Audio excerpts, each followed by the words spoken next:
جو most detail حدیث ہے عذاب قبر کے حوالے سے، میں اسے ورڈ بائی ورڈ پڑھوں گا اوریجنل کتاب سے۔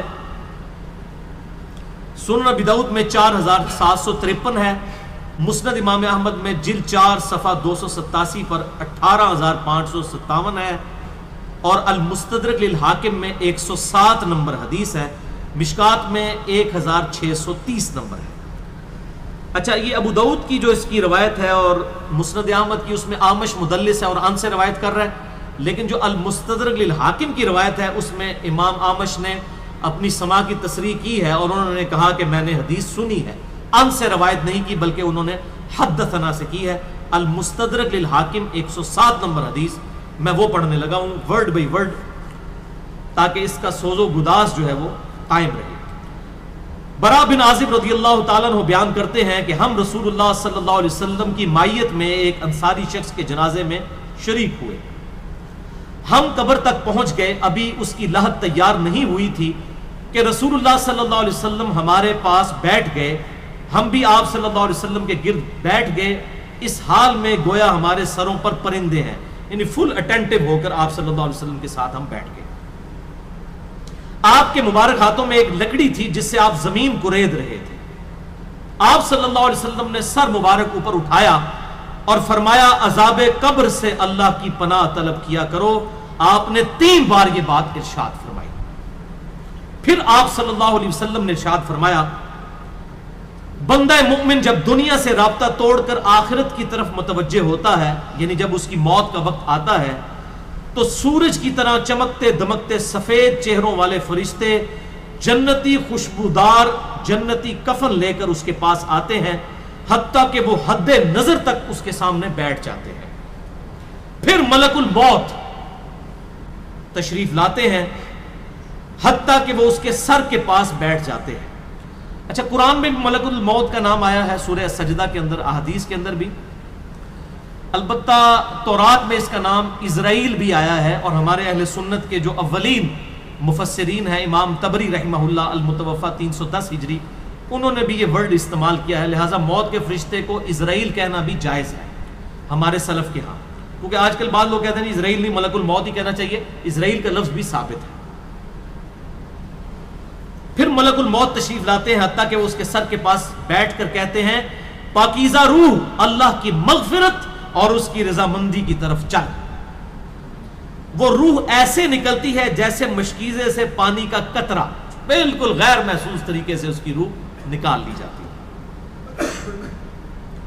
اور جب ملک الموت اس کی روح نکالتے ہیں تو باقی فرشتے اسے آنکھ جھپکنے کے برابر بھی ملک الموت کے پاس نہیں رہنے دیتے، بلکہ اسے فوراً اس کے کفن اور اس خوشبو میں لپیٹ دیتے ہیں جو جنت سے لائی ہوتی ہے۔ پھر اس کی روح کو لے کر بلند ہوتے ہیں، اور فرشتوں کی جس جماعت کے پاس سے وہ گزرتے ہیں تو فرشتے پوچھتے ہیں کہ یہ کیسی خوشبو ہے، تو وہ اس کے دنیا کے ناموں میں سے بہترین نام لے کر بتاتے ہیں کہ یہ فلاں بن فلاں کی روح ہے، حتیٰ کہ وہ اسے آسمان دنیا تک لے پہنچتے ہیں اور اس کے لیے دروازے کھولنے کی اجازت طلب کرتے ہیں، تو جنت کے جو آسمانوں کے دروازے ہیں اس کے لیے کھول دیے جاتے ہیں۔ پھر ہر آسمان کے مقرب فرشتے اگلے آسمان تک اسے پروٹوکول دیتے ہوئے اس روح کے ساتھ جاتے ہیں، حتیٰ کہ اسے 7ویں آسمان تک پہنچا دیا جاتا ہے۔ تو اللہ تعالیٰ فرماتا ہے، میرے بندے کا نامہ اعمال علیین میں لکھ دو، جو سورۃ المطففین میں آیا ہے۔ علیین اور سجین یہ 2 مقامات ہیں۔ ایمان والوں کی روحیں جو ہیں علیین میں ان کا نامہ اعمال لکھا جاتا ہے، اور جو منافقین ہیں مجرم ہیں سجین میں لکھا جاتا ہے۔ سورۃ المطففین سورت نمبر 83 ہے، پارہ نمبر 30 کے اندر۔ اور اسے واپس دنیا کی طرف لے جاؤ، کیونکہ میں نے انہیں اسی دنیا سے پیدا کیا اور اسی میں انہیں لوٹاؤں گا، اور پھر دوبارہ اسی سے نکالوں گا۔ پھر اس کی روح اس کے جسم کی طرف لوٹا دی جاتی ہے، لیکن یہ لوٹنا دنیا کا سا لوٹنا نہیں ہوگا، یعنی وہ لوٹنے کے بعد یہ نہیں ہے کہ مردہ قبر میں کوئی بیٹھ جائے گا ہمیں نظر آئے گا۔ یہ سب کچھ برزخی معاملات ہوں گے جو میں نے پچھلی دفعہ ڈسکس کیے تھے سورہ فاطر کی آیت نمبر 42 کے تحت، کہ نیند کی حالت میں بھی انسان کی روح قبض ہوتی ہے، لیکن اس کو چٹکی کاٹے تو وہ جاگ اٹھتا ہے، روح کا تعلق بھی رہتا ہے اس حالت میں بالکل اس طریقے سے۔ یہ ایک ڈیفرنٹ لائف ہے، برزخی لائف۔ پھر 2 فرشتے اس کے پاس آتے ہیں، یعنی اس کی قبر میں، اسے بٹھا کر پوچھتے ہیں اب یہ وہ 4 سوال یہاں پر آ رہے ہیں اس ڈیٹیل حدیث میں. پہلا سوال کرتے ہیں تیرا رب کون ہے؟ من رب کا؟ وہ کہتا ہے ربی اللہ، میرا رب اللہ ہے. دوسرا سوال پوچھتے ہیں تیرا دین کیا ہے؟ ما دینو کا، تیرا دین کیا ہے؟ تو وہ کہتا ہے میرا دین اسلام ہے. پھر پوچھتے ہیں کہ وہ آدمی جو تم میں مبعوث کیے گئے وہ کون ہے؟ اب یہاں پر وہ ڈیٹیل آئی، الذی بعث فیکم، وہ شخص جو تم میں مبعوث کیا گیا تھا وہ کون تھا؟ تو یہ جو کہتے ہیں نا قبر میں آپ صلی اللہ علیہ وسلم آ جاتے ہیں، تو یہ کسی حدیث میں بھی نہیں ہے. اس میں ڈیٹیل آ گئی کہ اس سے پوچھا جاتا ہے جو شخص تم میں پیغمبر بنا کر بھیجا گیا وہ کون تھا؟ تو وہ کہتا ہے ہوا محمد رسول اللہ، وہ اللہ کے رسول محمد صلی اللہ علیہ وسلم. مسئلہ حاضر و ناظر میرا ریکارڈ ہے، مسئلہ نمبر 7، جس میں میں نے یہ تمام شبہات کلیئر کی ہیں. یہ 3 سوالوں کے بعد اچھا جامعہ ترمذی میں ایک حدیث ہے 3120، اس میں الفاظ ہیں کہ وہ پوچھتے ہیں من نبیو کا، تیرا نبی کون ہے؟ اس میں تو ہے نا کہ اس شخص کے بارے میں تیرا کیا عقیدہ ہے، اس میں من نبیو کا الفاظ ہیں. جامعہ ترمذی 3120. اچھا اللہ کا شکر ہے کہ یہ نہیں پوچھتے تیرا فرقہ کون سا ہے، تو کس امام کی تقلید کرتا تھا، کیڑی مسیتی تو نماز پڑھتا سا ہے. دیکھ لو کوئی چیز نہیں. تیرا رب کون ہے، تیرا دین اور نبی صلی اللہ علیہ وسلم. تو دنیا میں بھی ہم یہی کہتے ہیں اللہ رسول قرآن، یہی بات ہے. تو قبر کے اندر جا کر بھی یہی سوال ہوگا.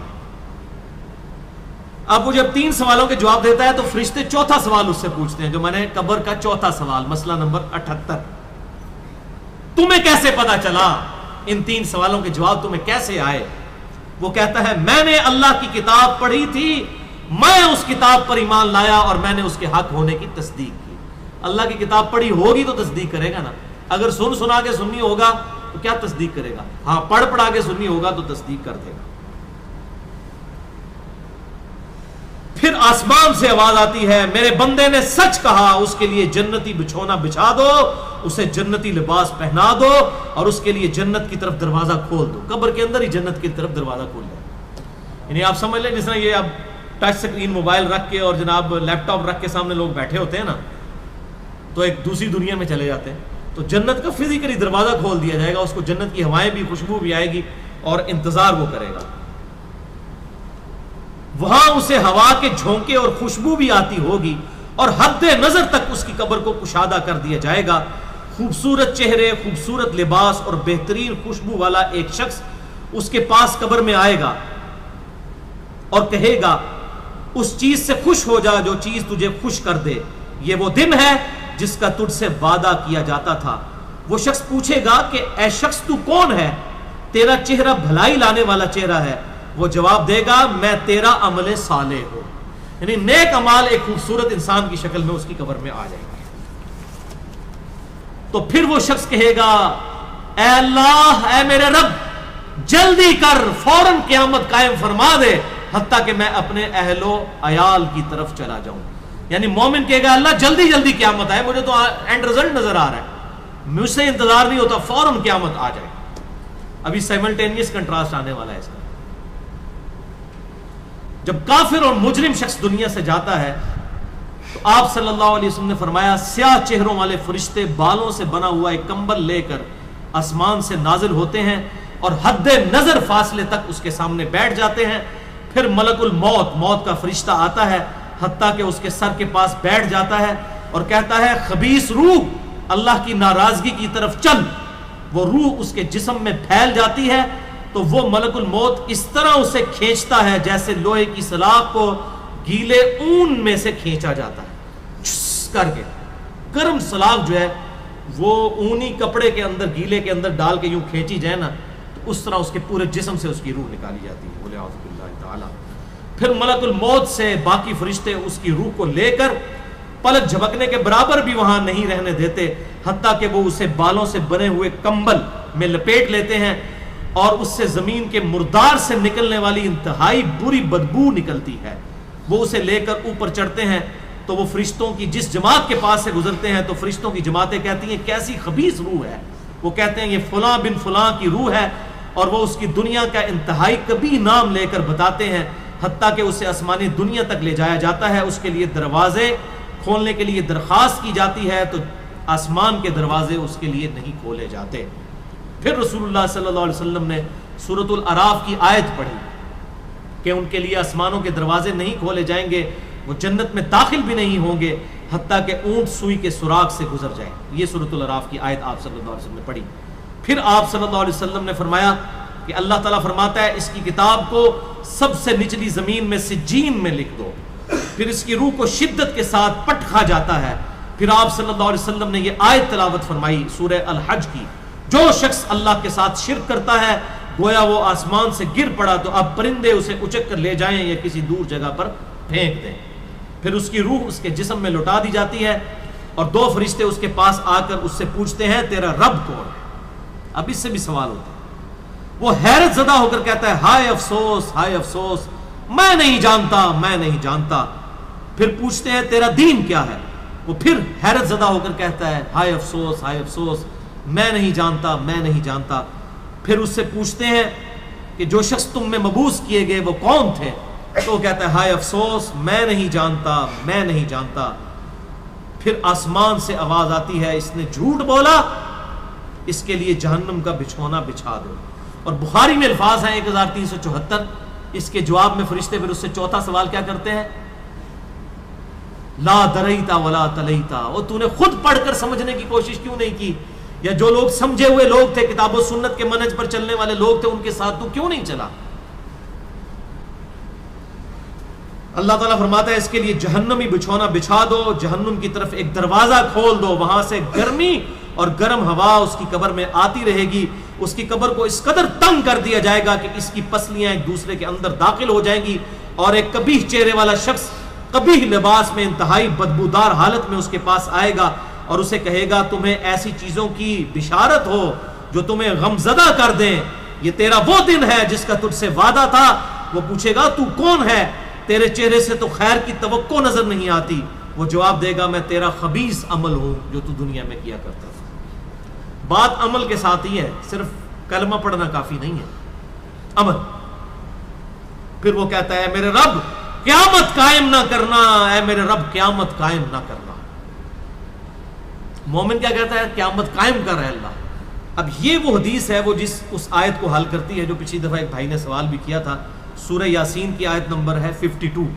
قالوا یا ویلنا من بعثنا من مرقدنا, یعنی جب قبروں سے نکالا جائے گا مجرموں کو, وہ کہیں گے ہائے افسوس ہمیں کس نے ہماری قبروں سے باہر نکال دیا. تو اللہ تعالیٰ کیا فرمائے گا, ھذا ما وعد الرحمن وصدق المرسلون, یہی ہے وہ جس کا وعدہ رحمان نے کیا تھا اور رسولوں نے سچا کہا تھا. تو کہتے ہیں جی منکرین عذاب قبر کہتے ہیں جی وہ انسان کیوں کہتے ہیں ہماری قبروں سے کس نے اٹھا لیا, تو اس پہ عذاب تو نہیں ہوتا. عذاب تو ہو رہا ہے. آپ دیکھیں اس وہ حدیث میں کیا کہہ رہا ہے, اللہ قیامت قائم نہ کرنا, یعنی یہ عذاب تو آیا, قیامت آئی تو پھر بڑا عذاب بھی مجھ پر آئے گا. تو اسی لیے وہ اس حیرت زدہ ہوگا قیامت والے دن کہ اب میرے اوپر اگلی مصیبت آ گئی, عذاب کی چوتھی اور فائنل قسط بھی میرے پر آنے والی ہے. والعیاذ باللہ تعالی, اللہم اجرنا من النار. 11ویں حدیث سنن نسائی میں 1834, مشکات میں 1629. ابو ہریرہ رضی اللہ تعالیٰ عنہ کہتے ہیں آپ صلی اللہ علیہ وسلم نے فرمایا جب مؤمن شخص کی موت کا وقت آتا ہے تو رحمت کے فرشتے سفید ریشم لے کر آتے ہیں اور کہتے ہیں راضی ہونے والی پسندیدہ روح نکل, اللہ کی راحت اور رزق کی طرف چل, رب تجھ پر ناراض نہیں. تو وہ بہترین کستوری کی خوشبو کی طرح نکلتی ہے حتیٰ کہ وہ ایک دوسرے سے اسے لے کر اس طرح کرتے کرتے آسمان کے دروازوں تک پہنچ جاتے ہیں. تو وہ کہتے ہیں زمین سے یہ کیسی پاکیزہ خوشبو تمہارے پاس آئی ہے. وہ اسے مومنوں کی روح کے پاس لے جاتے ہیں, یعنی نیک آدمی کی روح کو, جو پہلے مومن مر چکے ہیں ان کی روحوں کے پاس. تو انہیں اس کے آنے پر اس سے بھی زیادہ خوشی ہوتی ہے, یعنی مومن انتظار کر رہے ہوتے ہیں اور ویلکم کرتے ہیں. جیسا کہ تم میں سے کسی کو اپنے بچھڑے ہوئے شخص کے ملنے پر خوشی ہوتی ہے. تو وہ آلریڈی جو مردہ روحیں وہاں پر پہنچی ہوتی ہیں, جو مر چکے شخص جو ہوتے ہیں ان کی روحیں, وہ نئی آنے والی روح سے پوچھتے ہیں فلاں کا کیا حال ہے, فلاں کا کیا حال ہے. پھر وہ کہتے ہیں اسے چھوڑ دو کیونکہ یہ ابھی ابھی دنیا کے غم میں مبتلا ہو کر یہاں پر آیا ہے. تو مرنے والا شخص کہتا ہے کہ تم جس شخص کے بارے میں مجھ سے پوچھ رہے ہو وہ تو فوت ہو چکا ہے, کیا تمہارے پاس نہیں آیا؟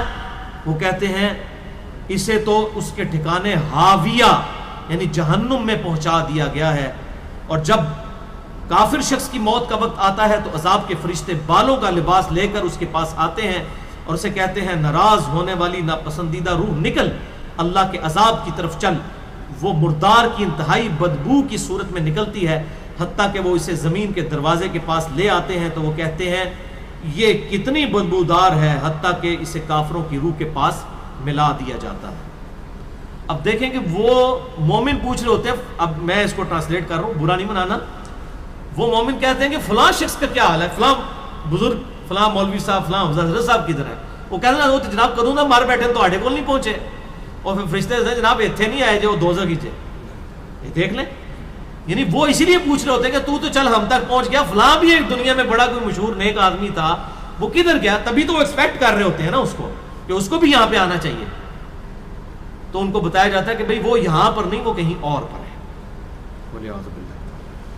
12ویں حدیث جامعہ ترمذی میں 1071 نمبر اور مشکات میں 130 نمبر ہے۔